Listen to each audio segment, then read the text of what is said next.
सुनो, क्वेश्चन कुछ ऐसा है, find the vector that should be added to the sum of this and this to give a unit vector along x axis। क्या मतलब इसका sir? देखो भाई, क्या बोला गया मालूम? सुनो, ये बोला गया है, एक काम करो, एक वेक्टर है, वो वेक्टर को तुम इन दोनों के साथ क्या करो भैया? प्लस करो। ये दोनों का जो भी प्लस का आंसर आता है उसके साथ में आपके वेक्टर को प्लस करो। तो ये दोनों वेक्टर का पहले हमको क्या करना पड़ेगा? सम। फिर उसका जो आंसर आएगा उसके साथ एक वेक्टर को, कौन सा वेक्टर हमको नहीं मालूम, उस वेक्टर को क्या करेंगे? ऐड। ऐसा करने से आपका आंसर ये आना चाहिए। सब बोलो, क्या आना चाहिए? बोलो जोर से। सबसे पहली बात ये समझ लेते हैं, और ये पहले भी मैंने बताया हूं, ये कौन है? Unit vector long x axis को हम कहते हैं आई कैप। ऐसा रहा कैप, ऐसा रहा बार। याद रखना, ये कैप, ये बार। लिख लो, कहीं पे लिख लो, ऐसा रहा तो कैप, ऐसा रहा तो बार। तो हमसे क्या कहा गया? हमसे क्या कहा गया है कि पहले ना इन दोनों का क्या कर दो भैया? सम। तो पहले हम इन दोनों का सम करेंगे, यानी प्लस करेंगे। मतलब क्या है सर? सुनो भाई, ये 2i कैप है, ये 4i कैप है, प्लस करोगे तो फिर ये देखो -5j cap plus 7j cap, तो 7 - 5 क्या होगा भैया?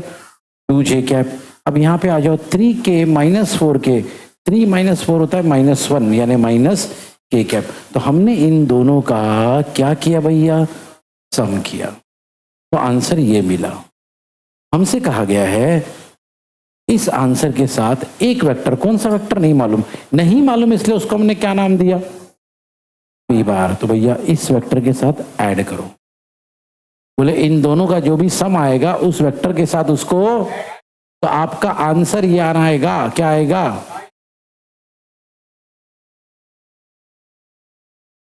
ये कहानी का मीनिंग समझो, पहले कहानी का मीनिंग समझो, बाकी कुछ नहीं है।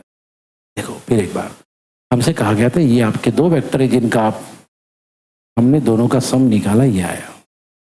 फिर हमसे क्या, इसके सम के साथ एक वेक्टर, कौन सा वेक्टर नहीं मालूम, नहीं मालूम है, इसलिए उसको पी बार लिए, उसके साथ ऐड करो। तो इस आंसर को पी बार के साथ हमने ऐड किया, हमको ये मिलेगा। क्या मिलेगा? यानी कौन? आई कैप। सही है। अब हमारा काम है सिर्फ इस पी बार की वैल्यू निकालना। तो उसके लिए क्या करेंगे, यहाँ पे जितनी भी चीजें सबको वहां भेज दो। अब आप सोचो, जितनी भी चीज वहां जाएंगी सबकी साइन चेंज हो जाएगी। देखो ना, +6 आई था, वहां जाके क्या हो गया? इधर इधर इधर देखो, ये पूरे वहां पे चले गए, माइनस है ना। तो ये स्टेप मिला हमको, बराबर। ओके, जरा स्टेप पढ़ना पी बार।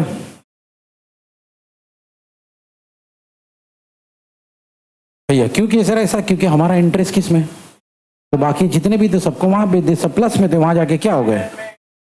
अब माइनस से ब्रैकेट जब ओपन करते तो सबकी साइन, तो आप ही देखो, 6i कैप था, +2j कैप था, -k कैप था, बस। तो हमको ये स्टेप मिला। जरा पढ़ो।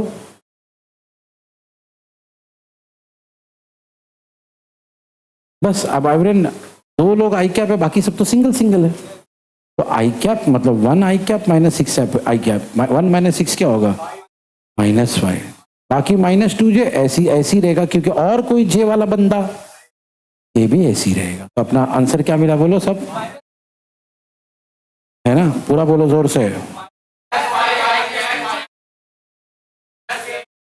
इसका आंसर है ये, बस यही है हमारा वेक्टर। इसलिए फाइनल आंसर में लिखे ये है हमारा रिक्वायर्ड वेक्टर। तो फिर एक बार समझो भैया क्या बोला गया था। सुनो एवरीवन हियर, हमसे कहा गया था, हंजला क्वेश्चन पढ़ना जोर से।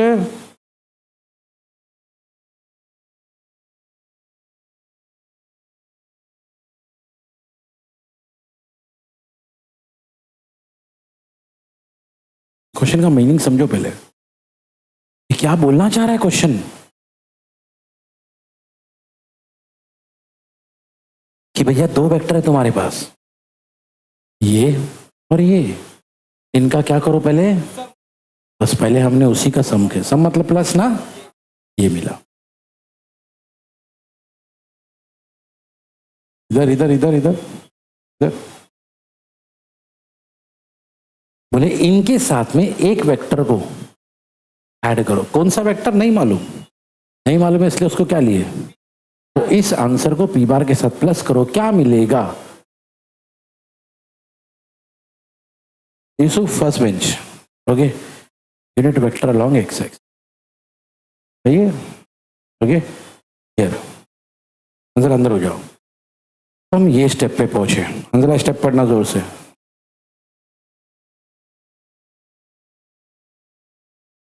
बस अब ये बंदे को सिंपल, अभी कैलकुलेशन है खाली, इसको वहां भेज दिए, प्लस का क्या हो गया, पढ़ो स्टेप पढ़ो।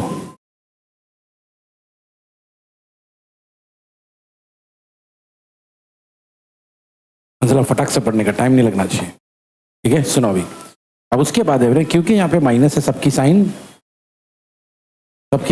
चेंज हो गई। जरा स्टेप पढ़ो, बस इसमें से दो ही लोग को सॉल्व कर सकते थे क्योंकि दो ही लोगों के पास आई है, बाकी सब तो सिंगल सिंगल है। तो आई -6i हो गया -5j, बाकी दोनों एज इट इज है। यही है हमारा फाइनल आंसर। सही है एवरीवन, ओके। चलो ठीक है, सुनो अभी ध्यान से एवरीवन। 20th क्वेश्चन देखना, एकदम इजी है एवरीवन। देखो ये हमारा पी बार है, ये हमारा, और एकदम सिंपल चीज बची गई क्या। अब इससे इजी क्या हो सकता है यार, पी बार दिया हुआ है, क्यू बार दिया और क्या बोला गया, तो भैया पी बार लिख दिए, क्यू बार लिख दिए और बीच में प्लस लिख दिए, और सिंपल सा एडिशन है भाई। देखो आई कैप का बंदा आई कैप के साथ ऐड होगा, तो 2i cap plus 2i cap करने की जरूरत ही नहीं है, सब 4i कैप। यहाँ पे 3j कैप -5j कैप, तो क्या होगा भैया 3 - 5 -2j कैप। तो ये तीसरा -k कैप 2k कैप। अब आप ही देखो यार, ये -1 है वो 2 है, 2 - 1 क्या होता है 1। सिंपल एकदम एवरीवन। खाली आई कैप के साथ जे कैप के साथ और के कैप के साथ ही प्लस या माइनस हो सकता है, इस बात को याद रखना, बाकी कुछ नहीं, ठीक है। अच्छा अब उसके बाद एवरीवन क्या कर दिया, ये पूछा है, सब बोलो क्या पूछा है। देखो पी बार है हमारे पास, हमको बोला गया 3 पी बार है ना, मतलब पी बार को 3 से, सेम लॉजिक। यहां पे क्यू बार है, यहां पे क्या बोला गया 2 क्यू बार, यानी 2 से मल्टीप्लाई करेंगे, बस वही है। तो भाई पहले हम लोग क्या करेंगे, 3 पी बार और 2 क्यू बार निकाल लेंगे। देखो भाई 3 पी बार, तो ये आपका पी बार है, उसको मल्टीप्लाई करोगे 3 से। 2 क्यू बार, ये आपका क्यू बार है, उसको मल्टीप्लाई करोगे 2 से। सही है। अब देखो कॉमन सेंस, जल्दी देखो 3 हर एक के साथ मल्टीप्लाई होगा, है ना, ब्रैकेट ऐसी होता ना। तो 3 × 2 6, 3 × 3 9, 3 × -1 -3। तो ये सेम कहानी नीचे 2 है भैया, 2 × 2 4, 2 × -5 -10, 2 × 2 4। तो ये हो गया आपका 3 पी बार और ये हो गया आपका 2 क्यू बार। अब हमको सिर्फ क्या करना है, और माइनस या प्लस करते रहे, मैं आपको बता चुका भाई। हाँ आई कैप के साथ ही प्लस माइनस होगा। अब सबसे पहले एक काम करेंगे, बीच में कौन सी साइन है, तो सबकी साइन यहाँ पे चेंज होगी। देखो ना +4i कैप था, क्या बन गया, क्विक करो यार, क्विक एकदम, अलर्ट रहो एकदम। -10j कैप था, +4k कैप था, यस ठीक है। अब भैया देख लो, यहाँ पे का कैप है, यहाँ पे का कैप है, 6 - 4 2, यहां पे एक जे कैप है, यहां पे एक जे कैप है, 9 + 10 19। तो ये तीसरा, यहां पे -3k कैप है, यहां पे माइनस माइनस क्या होता है प्लस, 3 + 4 7, बड़े नंबर की साइन। तो क्या मिला भैया -7k कैप। ये बन गया आंसर किसका, 3 पी बार माइनस, एकदम इजी, कुछ करने की जरूरत ही नहीं ज्यादा। ओके तो एज इट इज, सिर्फ भैया जैसे पहली बार तो सिर्फ इतना ही बोला गया था, क्या ये लिख दो पी बार, ये लिख दो क्यू बार, क्या कर दो, ये सब करने की जरूरत नहीं है। हमको मालूम है ना लाइक टर्म्स क्या होता है भाई, एडिशन और सब्सट्रैक्शन, एडिशन हो या सब्सट्रैक्शन हो, ओके ये सिर्फ किस में होगा, लाइक टर्म्स। इसमें भैया लाइक टर्म मतलब आई कैप के साथ ही प्लस माइनस हो सकता है, जे कैप और के कैप याद रखना है और लिख लेना इसको कहीं पे। एडिशन और सब्सट्रैक्शन सिर्फ किसका होगा, लाइक टर्म्स यानी आई कैप के साथ ही जे कैप के साथ ही के कैप, ये ओके, ये बात याद रखना बस। तो पहली कहानी ये हो गई। ओके, दूसरी कहानी में उन्होंने कहा था कि भैया इस बार है ना उनको ये चाहिए था, क्या चाहिए था? तो भैया एक काम करो, हमारे पास पी बार तो है ही, उसको किससे मल्टीप्लाई करना पड़ेगा? सबके साथ मल्टीप्लाई करो, ये मिलेगा। फिर भैया क्यू बार था, हमको किससे मल्टीप्लाई करना था? तो 2 से मल्टीप्लाई किया तो ये मिला। फिर दोनों के बीच में क्या लिखा है? तो हमने दोनों को क्या कर दिया, बस माइनस आ गया तो थोड़ा सा केयरफुल रहना। क्यों सर? क्योंकि माइनस अगर आए ना तो सबकी साइन, तो वो बात याद रखना कि यहाँ सबकी साइन भेजोगे। और फिर क्या, वही लाइक टर्म्स आई कैप के साथ जे कैप के साथ के कैप के साथ। ओके, एंड में क्या लिखेंगे हम लोग? Final answer. तो ये इसी के साथ साथ इसके बाद वाला भी कराया तो आपको। ओके क्लियर है? देखो ये क्वेश्चन क्या है, आंसर क्वेश्चन पढ़ना।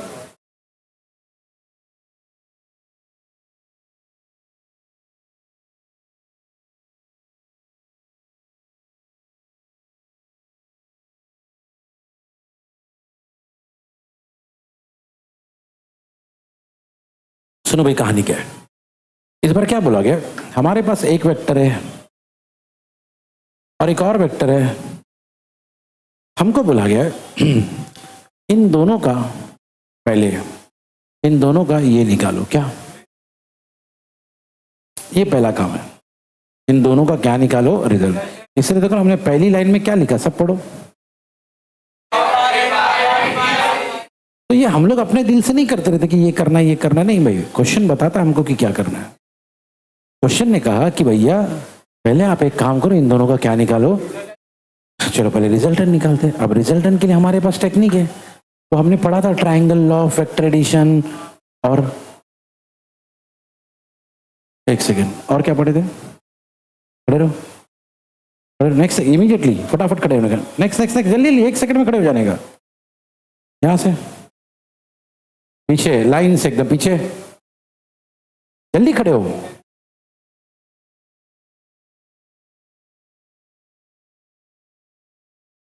Parallelogram law of vector addition, एक पढ़े थे हमने triangle law of vector addition. बोलो, अगर किसी को भी मैंने खड़ा किया ना, अगर इसने आंसर नहीं दिया 1 सेकंड में बाजू वाला खड़ा हो जाने का, इसने आंसर नहीं दिया 1 सेकंड में पीछे वाला खड़ा होने का। टाइम फटाफट फटाफट खड़े बैठो सब लोग। तो पहला हमने पढ़े थे, तो दूसरा हमने पढ़े थे भैया, लेकिन दोनों में पढ़े यही फॉर्मूला था। क्या फॉर्मूला? सब बोलो भैया, ये आपका ए बार है, ये आपका बी बार है, और ये आपका रिजल्टेंट का फॉर्मूला है। तो हमारे पास ए बार भी है हमारे पास, बस दोनों को क्या करना है? प्लस करना है। ये करने की कोई जरूरत भैया, आई कैप प्लस 3 आई कैप 4 आई कैप 4 जे कैप माइनस 5 4 माइनस 5 माइनस 1। अब इधर आ जाओ, -2 के कैप प्लस के कैप -2 प्लस 1 -1। सही है? तो भैया ये हमको मिल गया किसका आंसर, लेकिन ये नहीं निकालना है, ये हमारा फाइनल क्वेश्चन नहीं। फाइनल क्वेश्चन तो ये है कि भैया इस रिजल्टेंट वेक्टर को, एक वेक्टर पैरेलल है और वो वेक्टर ऐसा वेक्टर है, कैसा वेक्टर है, तो अब वो निकालना हमको है ना एवरीवन। रिजल्टेंट जो हमने निकाला ना, वो हमारा फाइनल आंसर नहीं है, सॉल्यूशन का पार्ट जरूर है, लेकिन वो हमारा, सुनो मेरी बात अच्छे से। तो सीन क्या है, पहले हमने आर बार निकाल ली, अब हमको निकालना है यूनिट वेक्टर। अब यूनिट वेक्टर देखो कैसे निकाला जाता है, सुनो ध्यान से। अगर आपको यूनिट वेक्टर निकालना है तो ये फॉर्मूला मैं पहले भी एक बार बता चुका हूं। अगर ए बार का यूनिट वेक्टर निकालना है, ए बार का, तो फॉर्मूला होता है ए बार अपॉन मॉड ऑफ ए बार। अगर ए बार का यूनिट वेक्टर निकालना है तो फॉर्मूला होता है ए बार अपॉन मॉड ऑफ ए बार। अगर आर बार का यूनिट वेक्टर निकालना है तो फॉर्मूला होगा, बात समझ में आई? तो किसी ने बोला बी बार का यूनिट वेक्टर निकालो, तो फॉर्मूला क्या होगा? Mod of b bar. C bar का, तो फिर आर बार का। यही कहानी है। अब हमारे पास है ना एवरीवन एक दिक्कत है, ये निकालने के लिए हमारे पास एक दिक्कत है। कोई बताएगा क्या दिक्कत है? हमारे पास ये नहीं है। हमारे पास आर बार है, हमारे पास आर बार है भैया। ये देखो, ये जो हमने निकाला था ना, ये कौन था? आर बार है, आर बार का कोई टेंशन नहीं है भाई। दिक्कत किसकी है हमारे पास? इसीलिए हम लोग मॉड ऑफ आर बार निकालेंगे। ठीक है, अब किसी भी चीज का मॉड निकालने का सिंपल तरीका देखो क्या है। एवरीवन हियर, अभी जैसे अपने पास आर बार है, हमको निकालना है इसका मॉड। याद रखना, ये जो नंबर है ना, आई कैप के आगे एक नंबर है 4, जे कैप के आगे एक नंबर है -1, कुछ नहीं है तो के कैप के आगे एक नंबर है। इनको कहा जाता है कोएफिशिएंट्स। क्या बोलते हैं? कोएफिशिएंट्स। ओके, ठीक है। क्या क्या कोएफिशिएंट है? 4। कौन है ये लोग?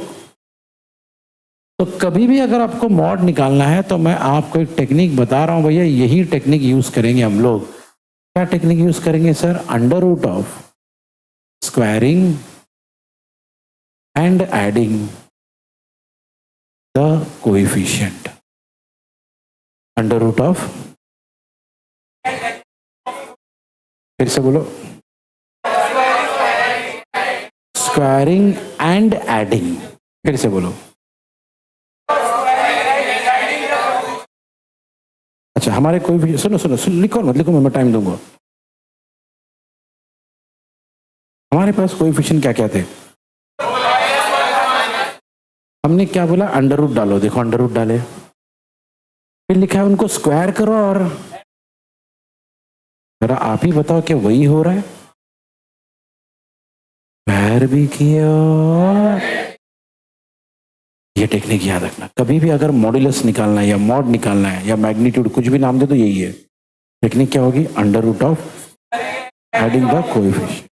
इसी स्टेप के ऊपर ये लिख लो, याद रहेगा आपको। हाँ, तो मैंने कहा क्या करने का, अगर ऐसा बोला गया मॉड निकालो तो अंडर रूट ऑफ,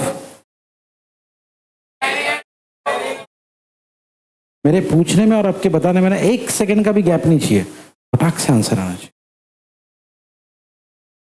लेक्चर में कैसे बैठने का एकदम, ठीक है।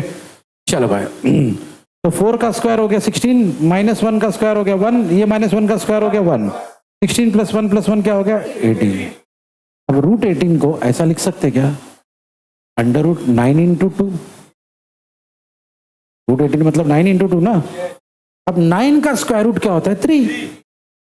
वो बाहर आ गया, अंदर कौन बच गया?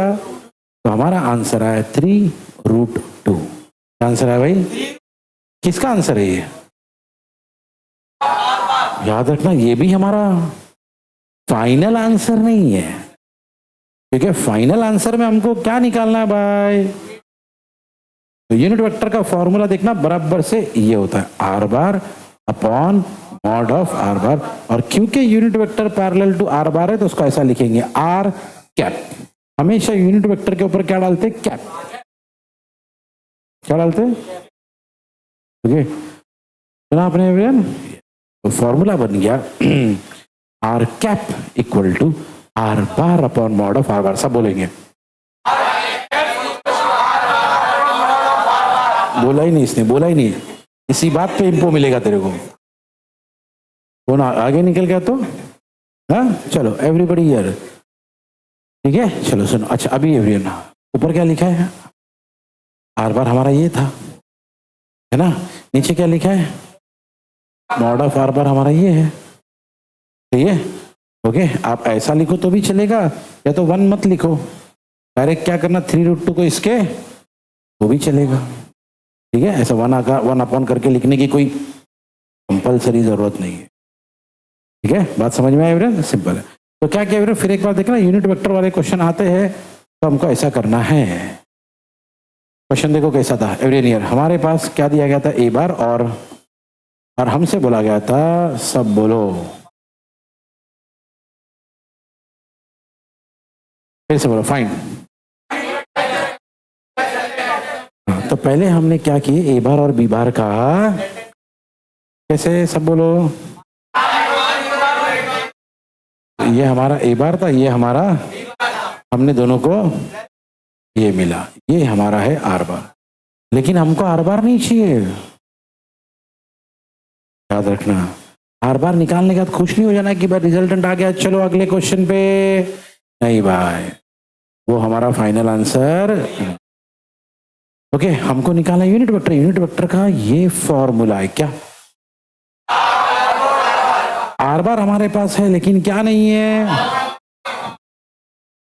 ये मॉड ऑफ आर बार निकालने का तरीका है। स्टॉप, क्या बताया था मैंने तरीका, पढ़े रहो पहले। नहीं, मॉड ऑफ आर बार निकालने का या किसी भी चीज का मॉड निकालने का क्या तरीका था, पीछे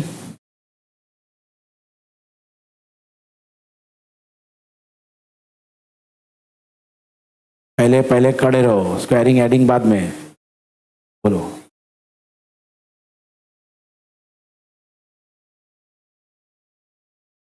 पहले ऊपर क्या आएगा, हाँ वो तो बोले ही नहीं आपने। Okay, under root of squaring and adding the, ठीक है, उस टेक्निक को यूज किया। हमारे तीन कोएफिशिएंट थे 4, -1, -1, याद है ना। उनके ऊपर रूट डाले, उनको स्क्वायर किया, उनको ऐड किया, बस सॉल्व किया। 18 है, 18 को सॉल्व किया, 3√2 है। आर ऊपर, मॉड ऑफ आर नीचे, खत्म। सही है, बिल्कुल। तो अगला टॉपिक हमारा है ये रेजोल्यूशन ऑफ वेक्टर। सब बोलो, बोलो ना,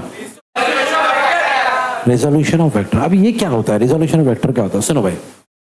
हम लोग है ना, सिंपल वर्ड्स में अगर मैं बोलूं रेजोल्यूशन ऑफ वेक्टर क्या है, तो ये है। सब बोलो, चलो गिवन वर्ड हटा दो, क्या है, यही होता है रिजोल्यूशन ऑफ वेक्टर। मार्क कर लो इसको, splitting a vector, splitting a vector, ठीक है, हिला के नहीं। हाँ, तो वेक्टर को ना हम लोग कभी कभी स्प्लिट कर देते हैं, तोड़ देते हैं। ओके, क्यों सर, क्यों तोड़ते, उसको अच्छे से समझने के लिए। ओके, मैं आपको एक एग्जाम्पल बताता हूँ, सुनो ध्यान से, एग्जाम्पल से समझाता हूँ। अभी इमेजिन करो, सीन ये है कि ईशान, ईशान एक पायलट है। ईशान क्या है, अब बोलो, हंजला को बनाऊं, हाँ ठीक है, चलो एवरीवन हियर है नहीं। तो ईशान जो है, मान लो भैया एग्जाम्पल, मुंबई एयरपोर्ट से अपनी फ्लाइट लेके निकला। ओके, एक एग्जाम्पल है भाई, मुंबई, और हाँ जा रहा है केरला। कहाँ जा रहा है भैया, केरला जा रहा है। ओके, मेरी बात सुनो। अभी इमेजिन करते कि ये मुंबई और ये केरला है, और ईशान की अपनी फ्लाइट को इस डायरेक्शन में जाना है कि नहीं, इस डायरेक्शन में उसकी फ्लाइट को जाना है। लेकिन क्या हुआ मालूम, सुनो, यहां से चल रही है, बहुत ध्यान से सुनना भाई, यहां से आ रही है बहुत तेज हवा, सुना, सुनो मेरी बात ध्यान से। अब क्या है मालूम कि मुंबई यहां पर है, केरला यहां पर है। ईशान अपनी फ्लाइट का डायरेक्शन ऐसा करके रखा है, लेकिन विंड आ रही है। अगर विंड ने थोड़ा भी इसके डायरेक्शन को चेंज कर दिया, ये केरला की जगह कहीं और पहुंच जाएगा, है ना, श्रीलंका पहुंच जाएगा, है ना, क्योंकि डायरेक्शन क्या हो गया। ऐसे टाइम पे ना एक जजमेंट लगाना पड़ता है। जजमेंट लगाना पड़ता है मतलब कि भाई, अगर मैं फ्लाइट को ऐसी रखूं, हवा चल रही है, तो फ्लाइट तो थोड़ी नीचे की तरफ चली जाएगी, तो मैं क्या करूं, फ्लाइट को थोड़ा, हाँ, लेकिन वो जजमेंट आना चाहिए अपने को। ऑब्वियसली आज की तारीख में इतनी टेक्नोलॉजी हाई हो चुकी है, तो वो जजमेंट अपने को लगाने की जरूरत नहीं है, प्लेन खुद ब खुद लगा लेता हो कि कितने फ्लाइट पे आपको किस तरफ का डायरेक्शन रखना है। तो अब जब ऊपर का डायरेक्शन रखो, एग्जाम्पल चलो मान लेते कि ईशान ने जो है ये वाला डायरेक्शन पकड़ा। ईशान बहुत एक्सपीरियंस्ड पायलट है, उसने ये वाला डायरेक्शन पकड़ा, और उसको बराबर मालूम है कि इतनी हवा के फोर्स में अगर मैं ऐसा पकड़ूंगा तो मेरी हवा के वजह से धीरे धीरे मेरी फ्लाइट नीचे आएगी और मैं बराबर पहुंच जाऊंगा।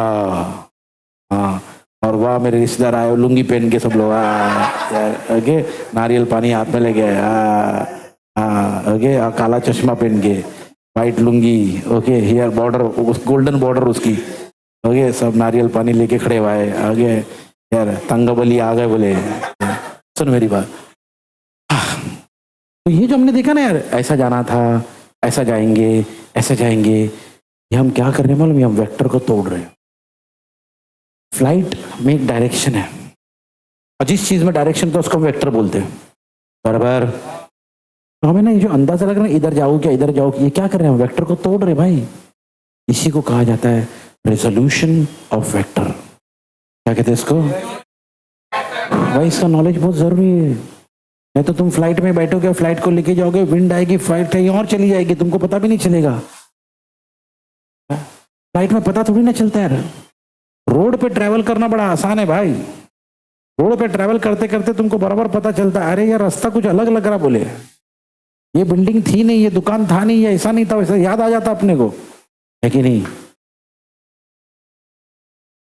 पुराने जमाने में ना एवरेन जब लोग शिप लेके जब निकलते थे तो अगर वो वापस आते थे ना तो लोग मानते थे भाई इसने लाइफ में बहुत अच्छे काम किया है ये शिप वापस लेके आ गया। नहीं तो कई लोगों की लाइफ शिप में ना चली जाती थी क्योंकि पता ही नहीं चलता था। उस जमाने में सैटेलाइट थोड़ी ना था ना भाई कि भाई पकड़ लो ध्यान दो ये करो कुछ नहीं। अभी तो पहले से ही पता चल जाता भाई कि आगे खतरा आगे फलाना आगे ढिमका है कि नहीं। उस जमाने में ये सब था नहीं।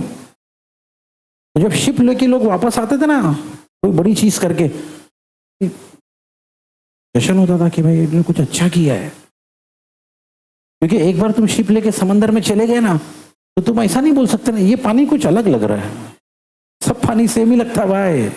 बात समझ में आ रहा है। सेम प्रॉब्लम फ्लाइट में होता है सब जगह सेम समझ में आ रहा है क्योंकि तुम उतने हाइट पे उड़ते हो। तुम नीचे जब आते हो तब समझ सकते हो भाई लेकिन जब ऊपर है तो नहीं समझ में आता।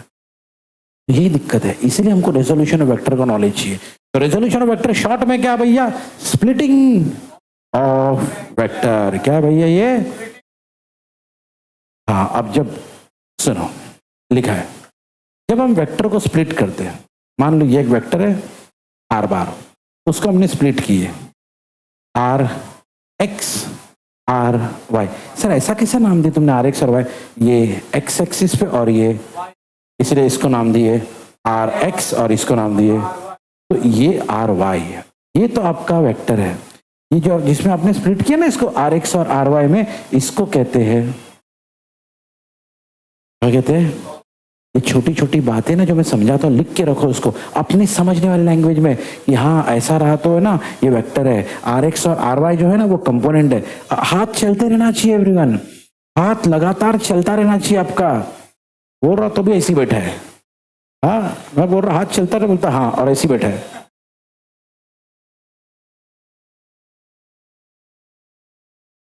एवरीवन सुनो चलो ओके चलो एवरीबडी हियर सुनो। तो हमारा जो मेन वेक्टर है वो तो वेक्टर है उसको जब हम लोग तोड़ते हैं उसको क्या बोलते हैं ओके। और इसी प्रोसेस को ये जो तोड़ने का या स्प्लिटिंग का जो प्रोसेस है इसी प्रोसेस को कहते हैं रिजोल्यूशन ऑफ वेक्टर्स। तो ये बात समझ में आ रही है everyone as simple as that okay. Definition देख लो एवरीवन हियर। हाँ तो मैंने कहा एवरीवन एक वेक्टर होता है उसको हम लोग क्या करते हैं स्प्लिट करते हैं। स्प्लिट करने से क्या बनता है तो ये जो प्रोसेस है क्या का प्रोसेस स्प्लिटिंग ऑफ इस प्रोसेस को हम कहते हैं ठीक है एवरीवन। बस तो भाई ये डेफिनेशन है रिजोल्यूशन ऑफ वेक्टर का मार्क कर लो इसको ठीक है। अब कैसे इसको रिजॉल्व करेंगे वो देखने वाले हैं ठीक है। मार्क कर लिए सुनो एवरीबडी हियर। देखो मैंने कहा था एवरीवन आपसे कि अगर ये एक वेक्टर है आर बार है ना उसको हमने देखो रिजॉल्व किए तोड़े एक बन गया आर एक्स बार एक बन गया। सर ये आर एक्स बार क्यों क्योंकि ये और ये आर वाई बार क्यों ये। अभी एक और इंपॉर्टेंट चीज सुनना वैसे तो हमें ना किसी भी वेक्टर को है ना कैसे भी तोड़ सकते हैं जरूरी नहीं है आर एक्स और आर वाई, कैसे भी तोड़ सकते, लेकिन अगर हमने तोड़ा यानी स्प्लिट किया और ये दोनों अगर आपस में क्या परपेंडिकुलर रहे, हमने किसी वेक्टर को एक्स और वाई एक्सिस में तोड़ दिया और आर एक्स और आर वाई आपस में, तो इनको कहा जाता है, सब बोलो फिर से बोलो। तो याद रखना अगर किसी वेक्टर के कंपोनेंट्स, याद रखना ये आपका कौन है वेक्टर, ये दोनों आपके कौन है, ये आपका कौन है, ये दोनों कौन है। अगर किसी वेक्टर के कंपोनेंट आपस में कैसे हो, फिर से म्यूचुअली, क्या म्यूचुअली नहीं, म्यूचुअली क्या बोलते हैं उसको, हाँ म्यूचुअली मतलब आपस में, म्यूचुअली मतलब आपस में परपेंडिकुलर होनी चाहिए। तो जब कंपोनेंट आपस में परपेंडिकुलर होते तब उन कंपोनेंट्स को कहा जाता है, सही है ओके। अगर आपस में परपेंडिकुलर नहीं रहा तो सिर्फ कंपोनेंट बोलेंगे, सिर्फ क्या बोलेंगे, लेकिन अगर परपेंडिकुलर रहा तो हम बोलेंगे, बात समझ में आए फ्रेंड ओके। अगर आपस में 90 डिग्री नहीं रहा तो सिर्फ, लेकिन अगर 90 डिग्री रहा, बस यही बात है, ठीक है। चलो अभी देख लो एवरेन ओके। अगर ये आपका आर बार है, इसको नाम दिए और इसको नाम दिए, तो एवरीवन इन दोनों का जो रिजल्टेंट निकलेगा यानी ये वेक्टर की वैल्यू क्या होगी, सब बोलो जोर से, फिर से बोलो। हाँ सर ये इसके नीचे क्या लिखा है सर ऐसा, अगर आप चाहते हो कि आर एक्स के ऊपर मुझे वेक्टर नहीं चाहिए, आर एक्स के ऊपर वेक्टर, तो आप आर एक्स के बाजू में लिख सकते हो आई कैप। क्यों सर, क्योंकि मैंने पहले भी बताया था एक्स एक्सिस के ऊपर रहा तो आई कैप,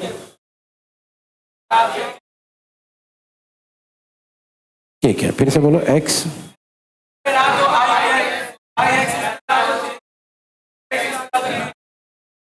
आई होप आप बोल रहे हो ओके।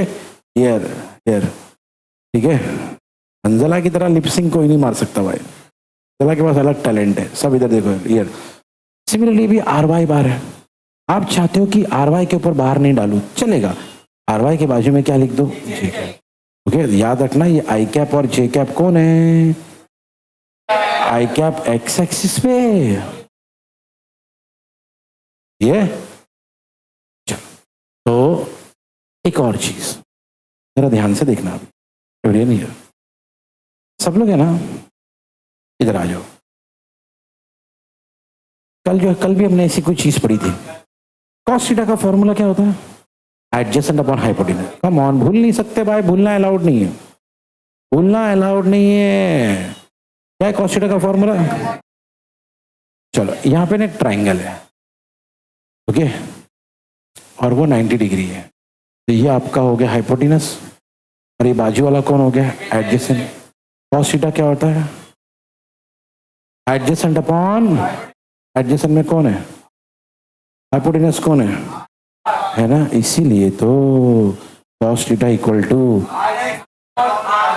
ठीक है एवरीवन, क्योंकि कॉस थीटा का फॉर्मूला होता है एडजेसेंट अपॉन, ये आपका एडजेसेंट, ये आपका हाइपोटेनस। अरे एनी हाउ क्या मिला बोलो, कॉस थीटा, पूरा बोलो कॉस थीटा इक्वल टू, एक साथ फिर से। अच्छा अगर मैं आर को यहां लेके आ जाऊं, इसको भूल जाओ, अगर आर को यहां लेके आ जाओ, थिंक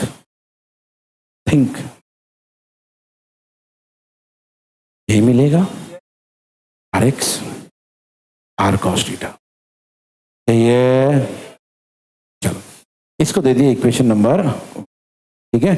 अभी मैंने बताया था कॉस थीटा का फॉर्मूला होता है एडजेसेंट अपॉन लिख लो, हाथ चलाते रहो सब, ठीक है। वे चलो दूसरा, सेम एक फॉर्मूला हमने बनाया था, वो क्या था? Opposite upon hypotenuse. लिख लो भैया और देखते ये सही है क्या। Sine theta equal to, okay चलो सब इधर देखो भाई जल्दी से।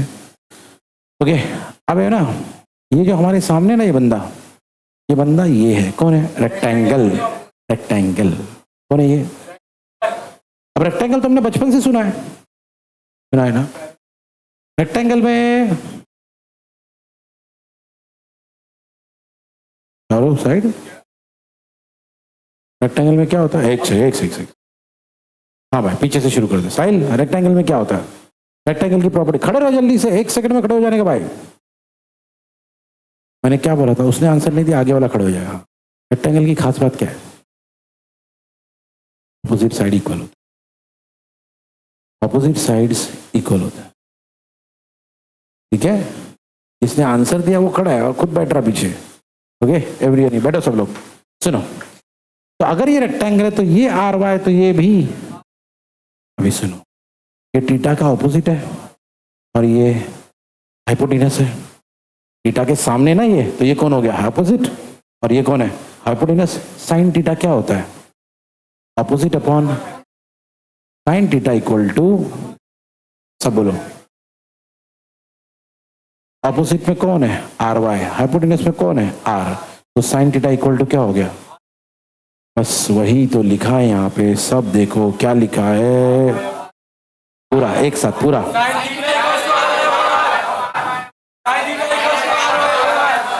ओके क्योंकि ये है ऑपोजिट और ये है, ठीक है। अच्छा फिर वही पुरानी कहानी, अगर हमने आर को यहां लेके आए तो क्या यही मिलेगा?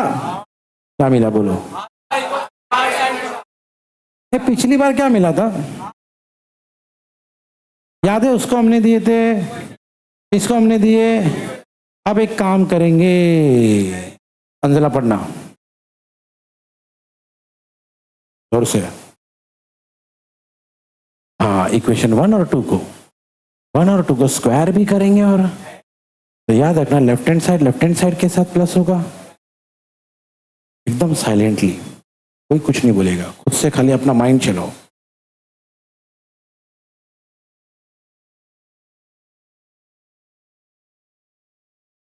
सिर्फ इसको यूज करो, सिर्फ इसको, मुंह एकदम बंद, सिर्फ ये चलना चाहिए। सोचो ये सही है क्या? सही है ना? अब इधर भी आर स्क्वायर है, तो क्या करेंगे? कॉमन, अंदर क्या बचेगा यार? लेकिन ये तो फॉर्मूला है, हमने स्कूल लाइफ में 8, 9, 10 में ये फॉर्मूला पढ़ा है, sine square theta plus cos square theta equal to. तो अगर ये 1 है तो इसको लिखने की जरूरत क्या बचा बोलो?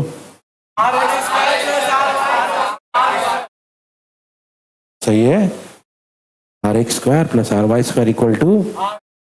अब अगर हमने taking square root on both the side किया, क्या किया? ये मैंने लिखा तो आप लोग भी उसको हाँ लिखो। क्या करेंगे भाई? तो बोलो ना। तो आर स्क्वायर का स्क्वायर रूट हो जाएगा आर, और इसके ऊपर स्क्वायर रूट आ जाएगा, तो हमको क्या मिलेगा? सब बोलो आर।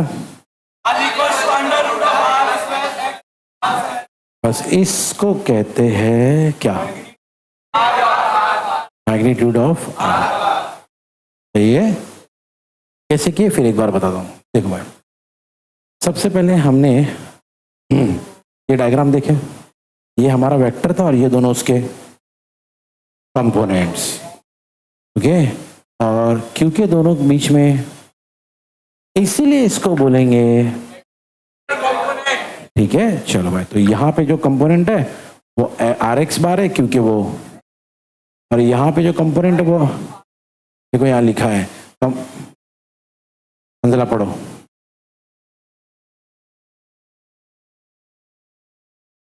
क्योंकि वो एक्स एक्सिस पे। अब ये पढ़ो, क्योंकि वो वाई एक्सिस पे।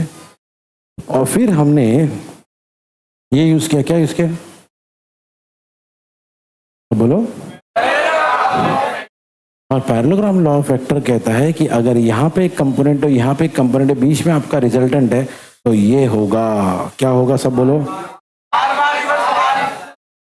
हाँ, फिर मैंने आपको ये भी बताया, जरूरत नहीं इसकी, ये मैंने यहाँ पे ये बताया था, अगर आपके पास वेक्टर नहीं डालना चाहिए चलेगा, बाजू में क्या डाल देना, आई क्या। यहाँ वेक्टर नहीं डालते चाहते हो तो फिर हम लोग वो ट्रायंगल पे गए और हमने ये वाला फॉर्मूला बनाया, याद है ना, बनाया था cos theta equal to R X upon R और sin थीटा इक्वल टू, कैसे, इसके लिए फॉर्मूला क्या लिए थे, एडजेसेंट अपॉन, याद है ना, ओके। ये नहीं लिखोगे तो भी चलेगा, डायरेक्ट लिख सकते हो। फिर आर को यहाँ घुमा दिए, क्या मिला, यहाँ पे आर को घुमाए, क्या मिला, और उसके बाद हमने क्या किए, तो हम लोग यहां तक पहुंच गए। हंजला पढ़ो।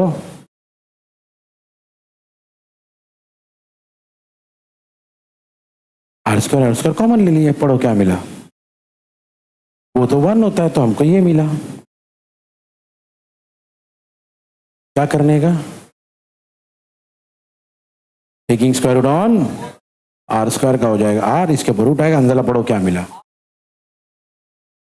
ओके। ये हमने क्या निकाल लिए भैया, अगर आपको याद है कल का डेरिवेशन, पहले हमने मैग्नीट्यूड निकाला था, उसके बाद क्या निकाला था, डायरेक्शन। तो मैं आपको डायरेक्शन कैसे निकालने का बता, सुनो। हमारे पास दो इक्वेशन है, इक्वेशन 1 और इक्वेशन 2। इक्वेशन 1 क्या, सब बोलो, और इक्वेशन 2 क्या है। अगर हमने दोनों को डिवाइड किया, दोनों को क्या किया, डिवाइड, ये देखो यहां लिखा है, तब बोलो क्या लिखा है, 2 क्या है, R Y equal to R sine, देखो क्या लिखा है, 2/1, क्या लिखा है, हाँ ये 2 आएगा और नीचे 1 आएगा, आर कॉस थीटा, सही है, ओके। अंदर स्टेप पढ़ना जोर से,